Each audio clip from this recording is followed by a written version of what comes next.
going on, guys? Dr. Sean at Braithwaite Chiropractic coming at you with today's Daily Stretchy. So this stretch is going to be all about the psoas. I know we've done a couple different psoas stretches in the past. This one's going to be much more of a passive type psoas stretch. So the psoas muscle is really the main hip flexor. It really brings the kind of knee up towards the chest, or it flexes kind of the trunk of the body down towards the knees. So it really is the main thing that really kind of is that junction between the lower body and the upper body.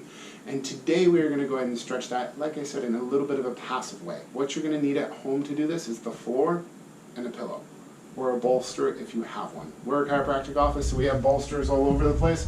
What a bolster is it's just a padded roll, if that makes sense. And so to do this at home, you would just use a pillow and kind of fold it in half. You're going to lay on the floor.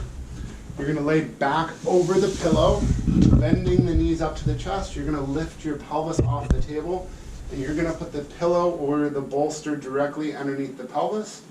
And then the leg that you're trying to stretch, you're just going to lay straight out in front of you. And what we're doing here is we're lifting the pelvis with the bolster, and when we straighten the leg, that's extending the psoas out, or the hip flexor, and it's opening up the pelvis. The other leg staying bent is putting a little bit of a torque into the pelvis, which again helps deepen the stretch into the psoas on the leg that is straight. Again, to repeat, you are going to stay in this position for about 2 minutes to just really let that psoas open up. It's a great time to do, some other chest opening stretches and kind of hit a couple different areas all at the same time, so that you really get a full body stretch as you're really working on the psoas.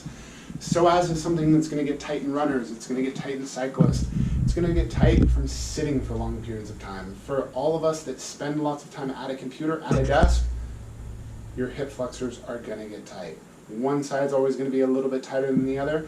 In another video, we'll go ahead and show you how to test and see which hip flexor is a little bit tighter and which side you need to spend a little bit more time stretching. But for now, go ahead and stretch both sides evenly. Again, this stretch particularly, you're going to hold for 2 minutes, and feel free to repeat 1 or 2 times a day. It's not something that you have to do several times throughout the day.